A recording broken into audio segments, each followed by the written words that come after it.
This is a helpful story about the Good Samaritan. Listen closely and make sure to get the message. There once was a traveler walking on a road. The road was rough, and there were little hills all around. The man was simply humming to himself and relishing the nice day when abruptly a group of men leapt out from behind a hill. They took all his property and tore off most of his wearing apparel. They didn't want him to follow them, so they beat him up really badly and left him lying and bloody on the route. Some minutes later, a man was walking down the same route and noticed the man lying on the side of the road. What did he do? You'd think he would run over and aid the man. Rather, he crossed the road and walked on the other side and behaved like he didn't see the man.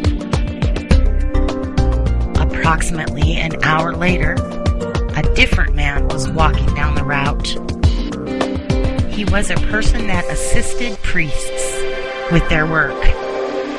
He would likely help the man, but he slowed down and walked a bit closer to the man, but then proceeded walking without helping him at all.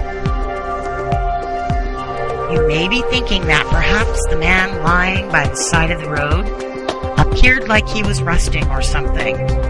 That's why the two men didn't stop to help. The trouble is, it was simple to tell he was badly wounded. The man was bloody, had most of his clothes ripped off him, and was bruised and barely breathing. Just a couple of minutes later, a different man came walking. One thing you ought to know is that these two men had different backgrounds that didn't really get along. So what did the Samaritan do? You'd think he would walk by and possibly even laugh at the man. But as soon as he discovered the man, he went over to him and felt pity for him. He placed bandages on his sores and poured oil and wine, which were rather expensive, on the sores to keep them from getting worse. Then he put the man on his own donkey and took him to a hotel to attend to him. The following day, the Samaritan took out adequate money so the man could stay at the hotel till he was well enough to depart. He paid the man at the front desk and asked him to attend to the man. If he wasn't better after the money ran out, the Samaritan would come back and pay for any additional cost.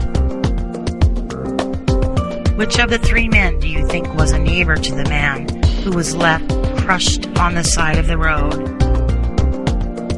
Well, of course, the one who had compassion and helped him. Think of this story during your travels and do the same.